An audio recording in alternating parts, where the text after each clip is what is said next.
इंतशारी टोले से कोई बातचीत नहीं हो सकती, एक ही रास्ता है, सिद्के दिल से मुआफ़ी मांगे, नफरत की सियासत छोड़कर तामीरी सियासत का वादा करें।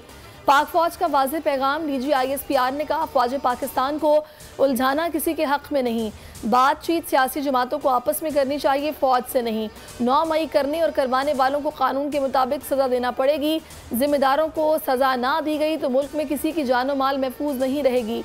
निज़ाम इंसाफ पर सवाल उठेगा, बच्चों को ज़हनी तौर पर बरगलाया गया, इदारों को प्रोपेगेंडे के खिलाफ ज़हन साजी की गई, कुछ सियासी क़यादत ने चुन चुन कर हमले के लिए अहदाफ दिए, हकीकत सामने आने पर फॉल्स फ्लैग ऑपरेशन का प्रोपेगेंडा किया गया। फरेब और नहीं चल सकता, 9 मई से मुतालिक फ़ौज में एहतसाबी अमल तेज़ी से मुकम्मल कर लिया था। पार्लियामेंट PTV हमले केस किसने कराया, मामले की तह तक जाएंगे। हालिया दहशतगर्द वाक़यात के ताने बाने अफगानिस्तान से मिलते हैं। TTP दहशतगर्द पाकिस्तान में दहशतगर्दी के लिए अफगान सरजमीन इस्तेमाल कर रहे हैं। दहशतगर्द हमलों का मकसद मुआशी तरक्की को नुकसान पहुँचाना है। दहशतगर्दों की सरकोबी के लिए हर हद तक जाएंगे। DG ISPR major general Ahmed Sharif Chaudhry ने प्रेस ब्रीफिंग में बताया, भारतीय एजेंसियां पाकिस्तानियों के कत्ल में मुलव्वस हैं।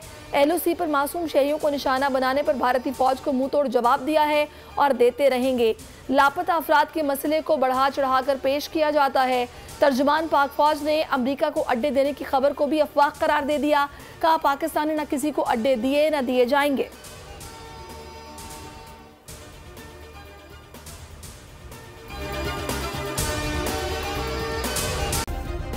सब्सक्राइब करें और बेल दबाएं ताकि कोई खबर रह न जाए।